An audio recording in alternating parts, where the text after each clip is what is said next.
샬롬. 자, 샬롬, 샬롬, 샬롬. 주의 평강이 함께하기를 주의 이름으로 축원합니다. 오늘 한 가정을 소개하려고 그럽니다. 이 가정, 베다니에 있는 한 가정입니다. 마르다, 마리아, 나사로가 사는 이 가정. 이 가정 생각하면 그 가정의 이미지가 어떻게 떠오릅니까? 행복하게 그려집니까? 아니면 불행하게 그려집니까? 여러분의 가정은 어떻습니까? 행복한 가정입니까? 불행한 가정입니까? 누구나 다 행복을 위해서 살 것입니다. 그런데 행복의 기준이 다 각각 다를 수 있습니다. 이 가정은 어떤 가정일까? 공관복음서에 나타난 것을 보면 문둥이 시몬의 집에서 잔치가 있었다고 전해집니다. 그렇다면 그것을 따르면 그게 이 집의 부모 아버지였다고 그러면 이 가정은 그렇게 행복하지 않을 겁니다. 왜냐? 문둥이로 아버지가 있었고 지금은 치료받았지만 젊은 시절 문둥이로 살았으니 가정이 얼마나 피폐했겠습니까? 아니, 요한복음에 나타난 것만 가지고 보아도 그렇습니다. 세 남매가 삽니다. 마리아, 마르다, 그리고 나사로입니다. 나사로는 건강하지 못했던 것 같습니다. 그의 직업도 기록되지 않습니다. 죽었다 살아났잖아요. 마리아, 마르다는 아직 결혼을 안 한 사람인 것 같습니다. 그러니까 남편 얘기, 자식 얘기가 없지요. 요즘이야말로 골드미스들도 많고 그렇지만 옛날에는 이거 결혼 안 하면 큰 문제가 있습니다. 그야말로 그 집이야말로 결혼 안 한 오빠, 직장도 없고 일도 안 하고 그리고 여동생 둘, 나이 많은 늙어가는, 결혼 못하고 늙어가는 그야말로 독신자들의 합숙소 같은 곳이었다라고 그려집니다. 세상 행복 조건과는 전혀 다릅니다. 여러분 얼마 정도 있으면 행복하겠습니까? 언젠가 설문조사를 했는데 한 20억 정도 있으면 행복하겠다고 그럽니다. 건강하고 명예가 좀 있고 그리고 무시당하지 않고 좋은 인간관계가 있고. 그런데 이 가정은 건강하지도 않습니다. 나사로는 빌빌거립니다. 인간관계가 그렇게 쏙 좋은 것 같지도 않습니다. 돈이 많고 부유했던 것도 아닌 것 같습니다. 경제적으로 넉넉하지 않은 것 같습니다. 쾌락, 즐거움은 이미 사라진 지 오래인 것 같고요, 안락하고 안전한 가정도 아닌 것 같습니다. 뿐만 아니라 삶의 구조도 그렇게 넉넉하지 않은 것 같습니다. 세상의 행복 조건 가치에 의하면 행복하다고 할 수 없는 가정입니다. 그런데도 불구하고 이 가정을 가리켜서 불행한 가정이다 이렇게 치부할 수는 없는 것을 우리 알잖아요. 가정이 행복한 가정같이 보여집니다. 왜? 주님이 가실 적마다 거기 들렸고 성경에 보면 한 3번 정도 그 집에 들려서 대접도 받고 오늘도 바로 유월절 엿새 전입니다. 유월절 엿새 전이라고 하는 것은 유월절 양 잡는 날이 바로 전이기 때문에 유월절 양 잡는 날 예수님이 세상을 떠나시잖아요. 그런데 거기로부터 5일 전, 한 4, 5일 전에 이 가정에 들린 겁니다. 맨 마지막 삶의 마지막 종집을 지는데 그 가정에서 종집을 짓습니다. 그리고 거기서 위로도 받습니다. 그때에 마리아가 옵니다. 향유값을 깨서 머리에 붓고 그리고 발을 머리털로 씻습니다. 그랬더니 그 가정에 향유 냄새가 가득했더라라고 말씀합니다. 여러분, 향유 냄새가 가득했다라고 하는 것은 이 물리적인 얘기가 아닌 것 같습니다. 물론 물리적인 얘기일 수도 있지요. 그러나 그 요한복음을 썼던 요한은 문학적 감각을 최대한 발휘해서 이것이야말로 물리적으로 냄새가 가득했지만 그 가정에도 행복이 넘쳤다라고 하는 것을 표현하고 있는 것이었을 겁니다. 그 이후로는 그 집에 갔더니 향유 냄새가 가득하더라. 그 집은 향유 냄새가 가득한 집이야. 그 집이야말로 향유 냄새가 가득한 집이야. 별명이 붙을 정도로 이렇게 향유 냄새가 가득한 집이 되었던 것입니다. 사랑하는 성도 여러분, 여러분의 가정이 향유 냄새가 가득하기를 주의 이름으로 축원합니다. 축원합니다. 향내내는 복된 가정이 되기를 주의 이름으로 축원합니다. 이 영광스러운 이름이 여러분과 여러분 가정 속에 함께하는 축복이 있기를 주의 이름으로 축원합니다. 그럼 이 가정은 어떻게 행복할까요? 세상적인 행복의 조건은 없다면 1절을 보겠습니다. 시작.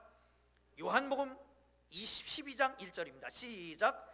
6월절 엿새 전에 예수께서 베다니에 이르시니 이곳은 예수께서 죽은 자 가운데서 살리신 나사로가 있는 곳이라. 아멘. 누가 있는 곳이라? 어떤 사람? 죽은 자 가운데서 살리신 나사로가 있는 곳이라.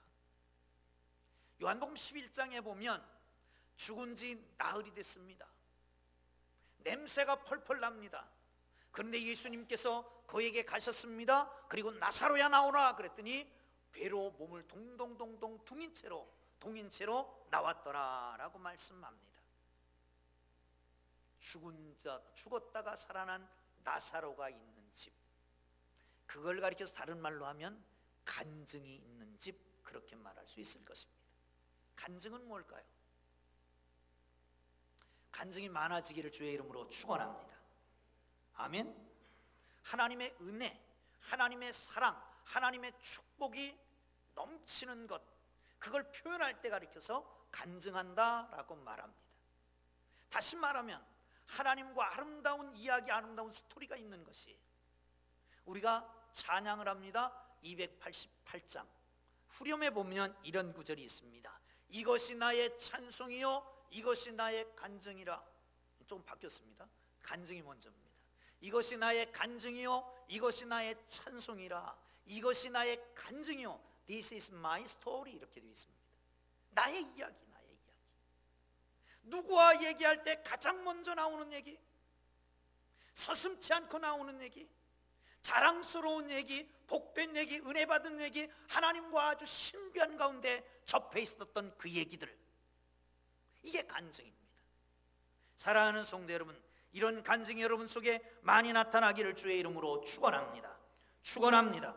여러분, 우리가 인생을 살면서 겪는 모든 경험들은 지나갑니다. 과거가 될 것입니다. 그런데 현재라고 하는 것은 과거의 기억들이 하나하나 모여서 삶의 결정체를 이루는 것, 그것을 가리켜서 현재라고 말합니다. 그러면 과거는 뭘까요? 현재의 이야기들이, 현재의 일들이 하나하나 모여서 결정체를 이루면 그게 미래가 될 것입니다. 그렇다면 지금의 아름다운 이야기들은 나중에 간증이 된다는 거예요. 할렐루야.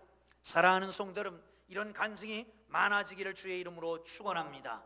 앤드류 블랙우드라고 하는 분이 이런 얘기를 했습니다. 부모 여러분, 자녀에게 물려줄 수 있는 최대의 유산이 있습니다. 그 유산은 아름다운 추억입니다 라고 말했습니다.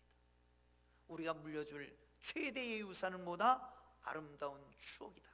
여러분, 우리가 세상을 떠나면 우리의 자녀들이 부모를 어떻게 기억하기를 원하십니까? 날마다 싸우는 부모, 아버지 때문에 눈물을 흘리며 통곡하는 우리 어머니, 어머니 때문에 그렇게도 가슴 쥐어뜯고 아파하시던 아버지, 소리치던 아버지, 그렇게 냉정하고 무섭고 싸늘하고 폭행까지 하던 그 아버지, 그렇게 기억하겠습니까? 여러분, 크리스천들도 불신자들과 같이 폭풍우, 삶의 폭풍우가 지나갈 수 있습니다. 그것 때문에 벌벌 떨고 괴로워하는 게 아니라 폭풍우가 있을 때에 교회 가서 엎드리고 무릎 꿇고 간구하고 또 하나님의 도우심을 구했더니 하나님께서 응답하시고 하나님께서 놀라운 은혜로 그 폭풍을 넘겨가게 하셨다. 그래서 감사하던 우리 부모들을 보여주기를 원하십니까? 사랑하는 성도 여러분, 밖에 나갔다 오는데 딱 들어왔더니 골방에서 끙끙거리는 소리가 있어요. 그래서 문을 살구마치 열어봤더니 어머니가 아버지가 무릎을 꿇고 자기 자녀의 이름을 불러가며 자기 아들 딸의 이름을 불러가며 자기 이름을 불러가며 하나님 앞에 간절히 눈물을 흘며 기도하고 있던 어머니 아버지를 보여주면 얼마나 좋을까요?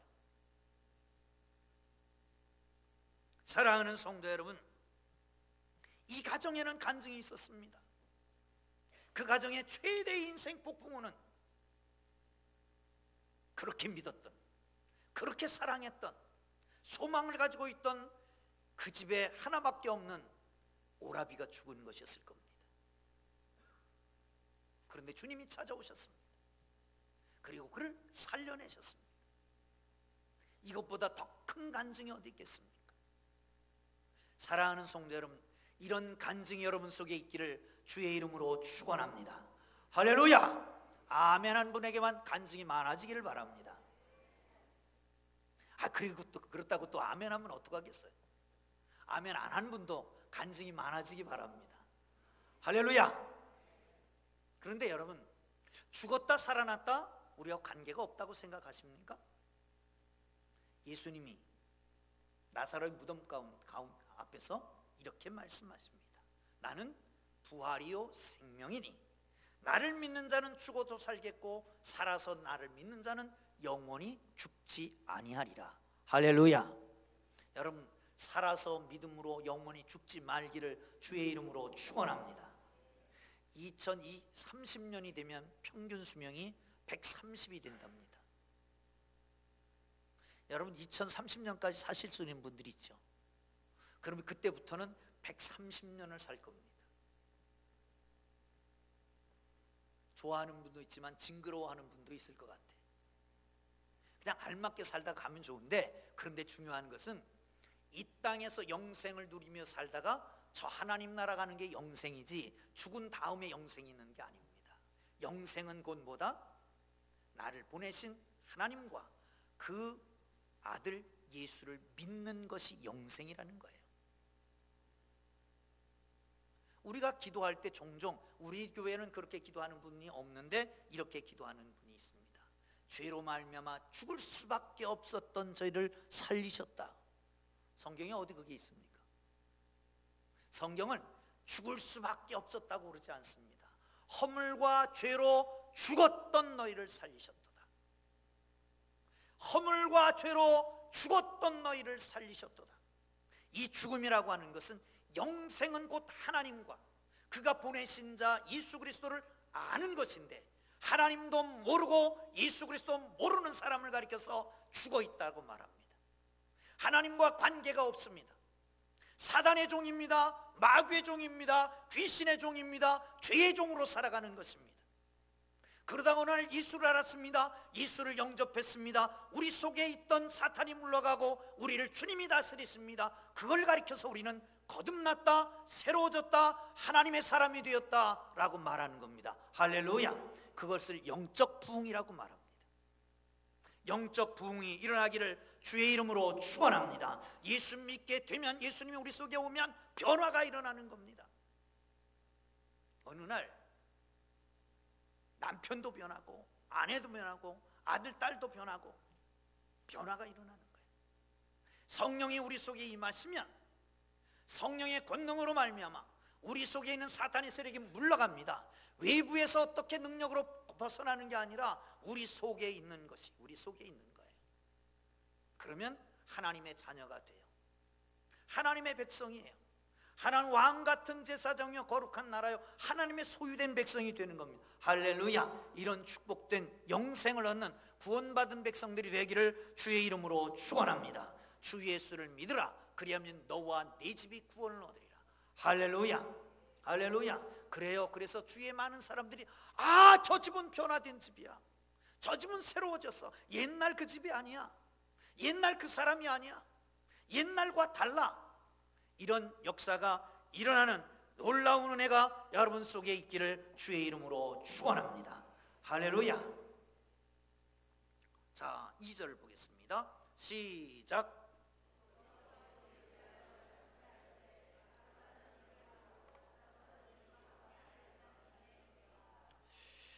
거기서 예수를 위하여 잔치할 때 마르다는 뭐라고?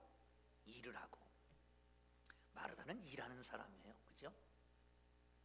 근데 마리아와 마르다를 이렇게 연구해 보면, 성경을 보면 마르다는 언제나 일어나 있어요. 마리아는 언제나 앉아 있고. 11장에 봐도 그렇습니다. 나사로 일로 인해서 많은 사람들이 와서 위로를 합니다. 그런데 예수님이 오셨다. 그러니까 누가 먼저 일어나요? 마르다가 벌떡 일어나서 밖으로 나가요. 마리아는 그냥 앉아 있어. 누가복음에 보면 길 가실 때 예수께서 안촌에 들어가시니까 마르다가 영접해요. 계속해서 읽어보면 마르다가 열심히 일하다 보니까 너무 힘들어. 불평이 생겼어. 그래서 예수님, 저 마리아 좀 보내주십시오. 내가 힘들어 죽겠습니다. 왜 그런 걸 보고 가만두십니까? 불평을 합니다. 그랬더니 예수님이 뭐라고 말씀하십니까?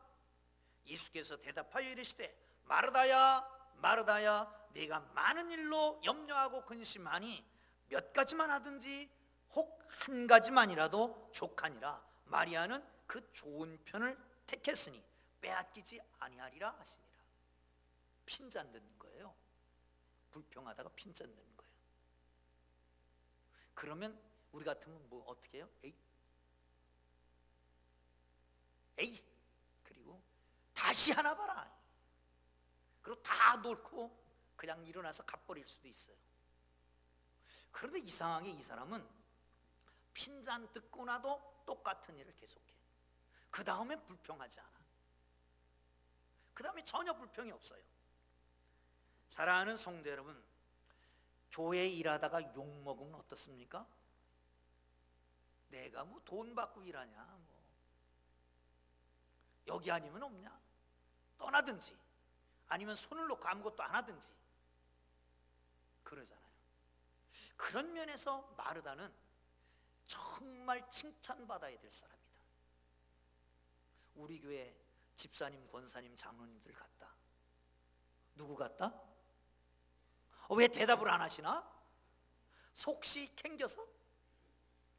누구 같다? 우리 교회 성도들 같다. 아멘. 아멘.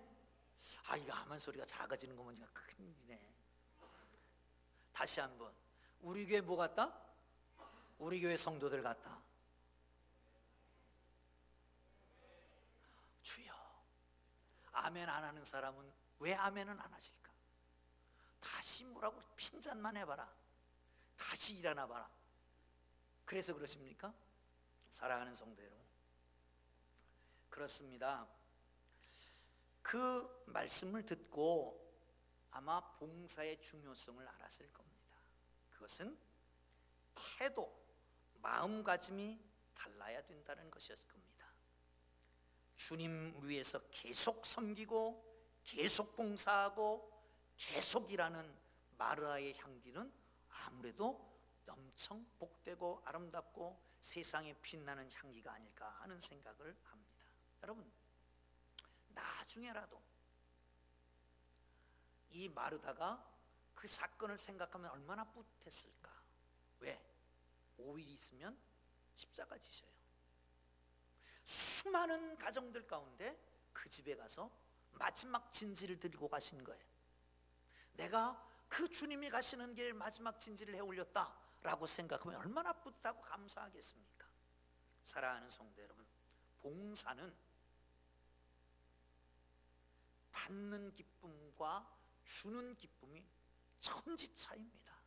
받는 것은 조그만 기쁨이지만 주는 것은 어떤 분에 말하면 지고의 기쁨이다, 최고의 기쁨이다 라고 말합니다. 폴 트루니에라고 하는 분이 그런 얘기했습니다.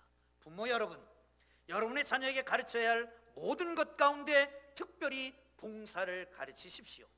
주는 봉사의 중요성을 가르치십시오. 그러면 그들은 받는 작은 기쁨보다 주는 그 커다란 기쁨, 지고의 기쁨 속에서 사는 자부심을 누리게 될 것입니다. 할렐루야, 할렐루야. 작은 기쁨이 아니라 지고의 기쁨은 봉사에 있는 것을 믿으시기를 축원합니다.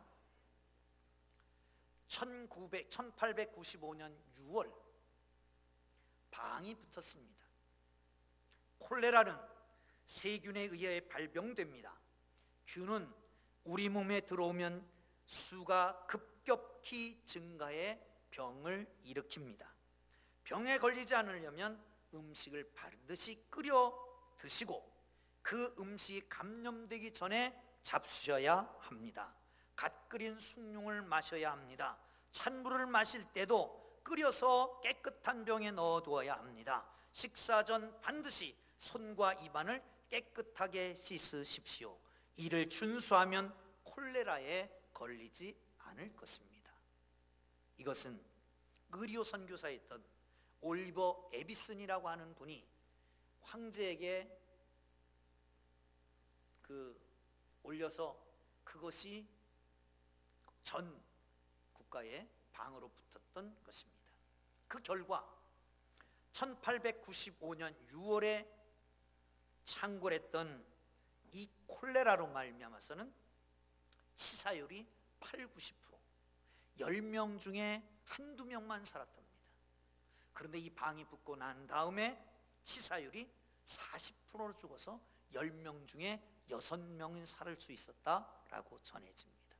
사랑하는 성도 여러분, 시간을 두고 하나님 앞에 섬기고 물질로 봉사하고 잔치석상에 있었던 아름다운 마리아의 모습은 지금까지도 계속되는 거 아니겠습니까? 어제 점심을 먹는데 쑥떡쑥떡 그래요. 그래서 뭔가 그랬더니 물었더니 차를 마시러 간대요. 그래서 나도 껴달라고.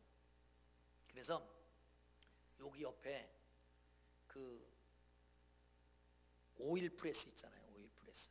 우리 자매님이 하는 건데 요즘은 부모님도 같이 일부 예배에 나왔다 하셨는데 거기로 오라고 그래서 갔더니 가서 차를 막 시키고 앉았는데 어떤 분이 느닷없이 들어오시는 거예요. 그러더니 주머니에 지갑 먼저 꺼내시더라고요. 그러면서 뭐라고 그러시냐면 여기 누가 커피값 계산하냐고, 커피값 계산하기 전에 당신이 와서 커피값을 계산하라고 왔다는 거예요. 아, 이거 얼마나 멋있는지. 커피 좀 사주세요. 그런데 중요한 건 뭐냐면 교회에 이렇게 청소를 하고 점심을 먹고 그리고 커피 마시면서 교제하는 거예요. 얼마나 아름다운지 몰라요. 여러분 보세요. 내가 조금 힘들어서 교회가 이렇게 쾌적한 환경이 된다면 예배드릴 때 얼마나 감사해요. 내가 조금 힘들어서 아주 맛있는 음식을 만들어서 온 교회에 대접했다. 얼마나 뿌듯합니까? 내가 조금 아침에 일찍 일어나고 힘들어서 찬양을 함으로 온 교회의 은혜가 된다. 얼마나 감사한 일이에요. 내가 좀 힘들어서 아침 일찍 나와서 교회 학교 코 묻은 애들 닦아주고 그리고 안아주고 그리고 교육해가고 성장해 간다. 얼마나 아름답고 복된 일입니까? 사랑하는 성도 여러분, 가만히 있는 사람에게 주는 기쁨보다 열심히 일하는 사람에게는 더 큰 아름다운 축복이 있는 걸 믿으시기를 축원합니다. 할렐루야, 할렐루야. 마지막으로 3절을 보겠습니다. 시작. 마리아는 지극히 비싼 향유 곧 순전한 나드 한 근을 가져다가 예수의 발에 붓고 자기 머리털로 그 발을 닦으니 향유 냄새가 집에 가득하더라. 아멘. 할렐루야. 아주 비싼 향유. 얼만큼 비쌌다고요? 가룟 유다가 딱 보니까 300데나리온이야. 300데나리온은 얼만큼이냐면 그냥 얼추 잡으면 장정의 1년 연봉 정도 되는 거예요. 1년 연봉을 드린 거예요. 왜? 한 사람이 품삯이 한 데나리온이니까 365일 그냥 아마 1년 연봉 정도 되는 걸 드렸습니다.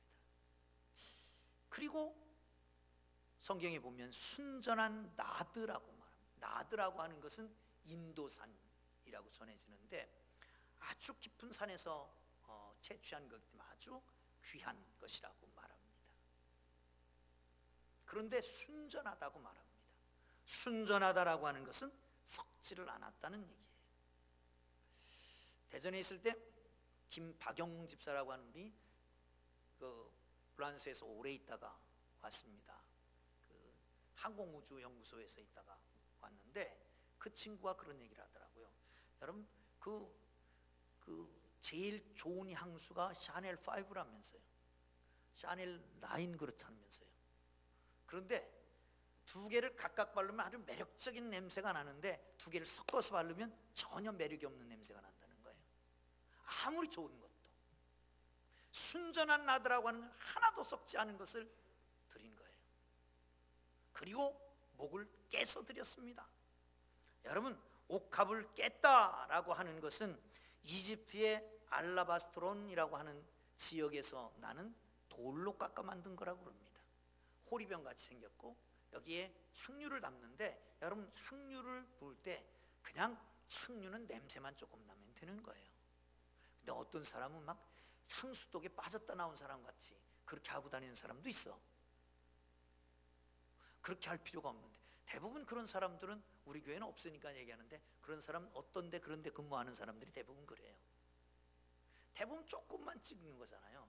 그런데 값싼 것도 부어도 되고 조금만 부어도 되는데 그냥 호리병도 잘라요. 깨버려요. 다시 쓸 수 없게 되는 거예요. 여러분, 헌신이라고 하는 게 뭡니까? 사랑이 그렇듯이 두 남자를 사랑할 수 없는 여인처럼 두 여자를 사랑할 수 없는 남자처럼 헌신도 한 분만을 위해서 사는 게 헌신입니다. 한 분만을 위해서 사는 것입니다. 보네포라고 하는 목사님이 그런 얘기를 했습니다. 하나님의 은혜를 값싼 것으로 갚지 마라. 값싼 것으로 받지 말라라고 말씀합니다.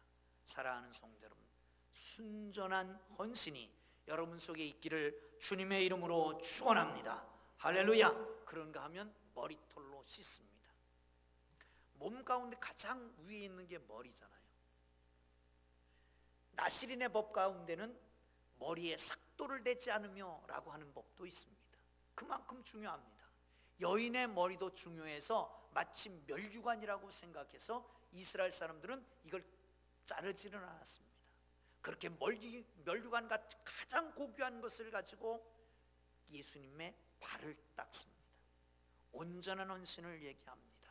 사랑하는 성도 여러분, 주님은 이미 모든 것을 바치셨잖아요. 당신의 몸을 찢었습니다. 몸에 있는 물과 피를 다 쏟으셨습니다. 사랑하는 주님께서 옥합 같은 자기의 몸을 깨쳐서 우리를 살리셨는데 우리는 뭘 하나님 앞에 드릴까요? 쓰다 남은 것을 드리진 않습니까? 아까워서 조금만 흉내내고 냄새만 풍기는 건 아닙니까? 사랑하는 성도 여러분, 내 몸, 내 마음, 내 가진 것 모든 것을 주님 앞에 드릴 수 있는 온전한 헌신의 사람들이 되기를 주의 이름으로 축원합니다. 10의 1조를 드립니다. 10분의 1만 드리라고 하는 게 아니라 전체가 하나님의 것인데 전체를 인정하면서 10의 1조를 드리는 상징적인 것입니다. 주의를 성수 못하는 사람도 가끔 있어요. 성수한다 거룩하게 지킨다 하면서 자꾸 민기적 하는 사람이 있어요. 왜 하나님의 시간을 여러분 마음대로 사용하십니까?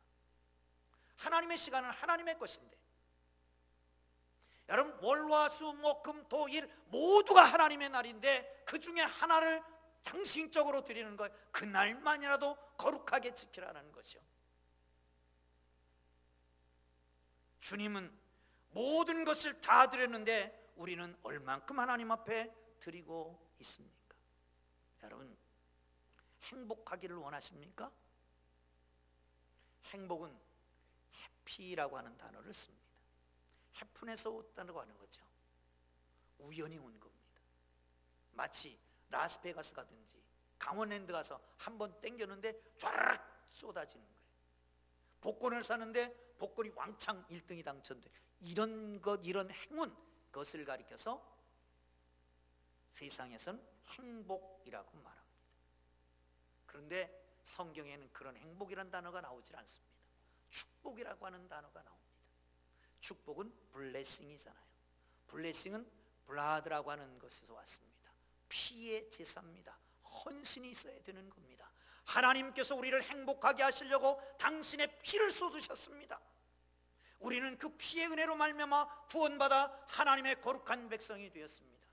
그렇다면 우리는 어떤 희생을, 어떤 헌신을 하나님 앞에 드려야 하나님이 기뻐하실까요? 아니, 하나님이 기뻐하시기 전에 내게 기쁨이 있을까요? 내게 축복이 있을까요? 여러분, 행복한 삶이 되시기를 원하십니까? 하나님의 거룩한 성령이 우리 속에 임재하셔서 우리의 인격이 변하고 삶이 변하여 행복이 넘치는 삶이 되시기를 원하십니까? 간증이 많아지기를 주의 이름으로 축원합니다. 섬기는 봉사가 있기를 바랍니다. 하나님 앞에 온전한 헌신을 하는 하나님의 사람들 되기를 주의 이름으로 축원합니다. 할렐루야. 마지막으로 우리 교회는 참 좋은 교회다 하는 생각이 듭니다. 왜? 그냥 한 일례만 봐도 수요 예배가 한결같아서 전도사가 설교를 하든지 목사가 설교를 하든지 부목사가 설교를 하든지 담임 목사가 설교를 하도 한결같아. 참 좋은 교회다. 뭔가 아멘을 안 하는 거 보니까 뭔가 캥기는 게 있는 것 같죠? 참 좋은 교회, 그냥 참 좋은 교회를 말고 지난 수요일 날 처음 왔던 청년이 지금 뒤에 앉아 있는데, 한 청년은 한 7, 8년 전, 9년 됐나? 그때의 도관이 친구예요. 도관인데 이름이 도관이에요. 그런데 제국이 친구예요. 그러다 7, 8년 만에 친구 때문에 같이 교회 나왔는데 박수 한번 해주실래요? 잠깐만 일어나봐. 도관이 일어나봐. 둘이 아주 멋진 총각들이 왔어요. 참고로 앉으세요. 총각이에요. 근데 그 옆에 있는 친구가 뭐라고 얘기했냐면 그러더래요. 아유, 우리 교회 너무 적어서 기도해야 되겠어. 그러더래요. 아니, 지난 수요일로 하고 지가 뭘 한다고. 근데 얼마나 이뻐. 여러분, 교회 성도가 적어서 기도해 보셨습니까? 사랑하는 성도 여러분, 주님 은혜 안에 정말 놀라운 축복들이 넘치기를 주의 이름으로 축원합니다. 할렐루야. 기도하겠습니다. 하나님 아버지, 은혜와